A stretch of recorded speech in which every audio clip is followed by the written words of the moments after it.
Today's topic hypothesis test statistics. आज करेंगे अपन T test, Z test, F test, chi square test और ANOVA. Definition है इसकी। Statistical hypothesis is an assumptions, एक अजम्पशंस पे कार्य करता है ये, एंड इसमें एक्सेप्टेंस होती है एंड रिजेक्शन होता है। हेल्प ऑफ द रिसर्च, ये रिसर्च के लिए हेल्पफुल होता है, एंड पॉपुलेशन के नेचर पे डिपेंड करता है कि आपका पॉपुलेशन कैसा है, नेचर कैसा है। फीचर्स देख लेते हैं। इस ब्रीफ में होना जरूरी है, आपका जो हाइपोथेसिस आप कर रहे हो आप उसका ब्रीफ में होना जरूरी होता है, टेस्टेड होना जरूरी होता है। टेस्टेड मतलब सिग्निफिकेंस होना जरूरी होता है, एंड लिमिटेशन, लिमिटेड स्कोप होना जरूरी होता है। इसमें ऐसा नहीं कि आप लार्ज सैंपल लेके बैठ जाओ, तो ये लिमिटेड स्कोप करना होता है इसमें। एक्सप्लेन द फैक्ट होता है इसके अंदर, एक्सप्लेन करना होता है। ऑब्जेक्ट रिलेशनशिप, तो इसमें रिलेशनशिप आप हाइपोथेसिस कर रहे हो तो उसका रिलेशनशिप या लिंक होना जरूरी होता है। ऑब्जेक्ट, उसमें क्या ऑब्जेक्ट लिया है वो भी इम्पोर्टेंट होता है। And types of hypothesis, types दो प्रकार का हाइपोथेसिस होता है, null hypothesis and alternative hypothesis. Null hypothesis is denote H0 and alternative hypothesis denote is HA। Null hypothesis में नो सिग्निफिकेंस होता है, जबकि अल्टरनेटिव हाइपोथेसिस में समथिंग सिग्निफिकेंस होता है। एंड नल हाइपोथेसिस में एक्सेप्टेड होता है, तब अल्टरनेटिव हाइपोथेसिस आपका रिजेक्ट होता है। एंड जब नल हाइपोथेसिस आपका रिजेक्ट होता है तब आपका अल्टरनेटिव हाइपोथेसिस एक्सेप्ट होता है।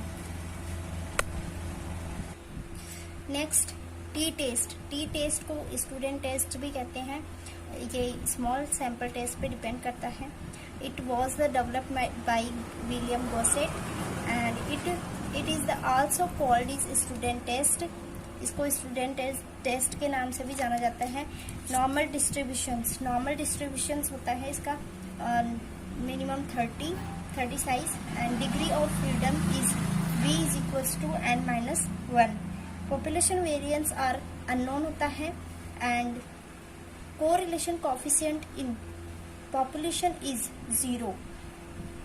जब आपका पॉपुलेशन 0 होता है तभी ही इस टी टेस्ट का अपन यूज कर सकते हैं। टी टेस्ट का फॉर्मूला देख लेते हैं। x bar is minus mu upon standard into root n। Next Z test given by the Fisher के द्वारा डेवलप किया गया है। If population coefficient correlation is not 0, जब आपका 0 नहीं होता है कोफिशिएंट कोरिलेशन, तभी इसका यूज किया जा सकता है। तो z is equals to ZR minus ZP upon standard error square. और सेकंड फॉर्मूला है x minus mu upon standard divisions. ये लार्ज सैंपल टेस्ट है, and Z test sample size more than 30 होता है। Z test is based on standard normal distributions, and Z test conduct 1 sample test, 2 sample test and location test. Next is F test को various ratio test भी कहते हैं। F test also given by the Fisher के द्वारा develop किया गया है। 2 sample have same variance, यहाँ पे 2 सैंपल्स होते हैं जो सेम होते हैं, स्टैंडर्ड 1 का स्क्वायर, स्टैंडर्ड 2 का square. F test never be negative नहीं होता है F test. The sample must be independent, ये जो सैंपल होता है ये इंडिपेंडेंट होता है। F test is use to independent estimated of population variance. ये जो एफ टेस्ट है ये 2 इंडिपेंडेंट वेरिएंस पे डिपेंड रहता है। Null hypothesis of 2 population variance are equal is H0 is equals to standard 1 square is equals to standard 1 square. F का formula देख लेते हैं। F is equals to standard 1 का स्क्वायर अपॉन स्टैंडर्ड 2 का square, and this is upper value and this is lower value. Next is chi-square test. Chi-square test is introduced by Karl Pearson. Karl Pearson के द्वारा ये develop किया गया है. And chi-square test is used simple random sampling method. ये random method पे sampling method पे depend करता है. chi-square test value between 0 to 1, ये 0 to 1 की वैल्यू पे टेस्टेड होता है. And chi-square test is non parametric test. Non parametric test गैर प्राचल होते हैं तो उस पर ये बेस्ड होता है.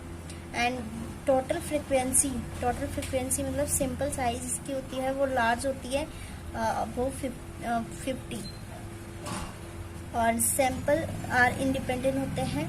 chi-square का फॉर्मूला देख लेते हैं. Sigma x minus x bar का whole square upon standard deviation का whole square. Cell frequency is line. Next is ANOVA test. ANOVA test को एनालिसिस ऑफ वेरिएंस भी कहते हैं. And given by the Fisher, ये भी फिशर के द्वारा गिवन है 1920 में. Also known as F test. इसको एफ टेस्ट के नाम से भी जाना जाता है. अजम्पशन देख लेते हैं इसके. इंडिपेंडेंट ऑफ सैंपल्स होते हैं, नॉर्मल डिस्ट्रीब्यूशन होता है इसमें, एंड सेम पॉपुलेशन वेरिएंस होता है, और बेस्ड ऑन क्वांटिटी डाटा पे बेस्ड होता है. ये लास्ट पेज में डिफरेंस दिया हुआ है T test, Z test, F test. तो मैंने आपको समझा दिया है, तो आप इसको एक बार देख लेना. एंड PDF अवेलेबल है ऑन टेलीग्राम पे, इंस्टाग्राम पे आप फॉलो कर सकते हो. तो thank you so much for watching my video.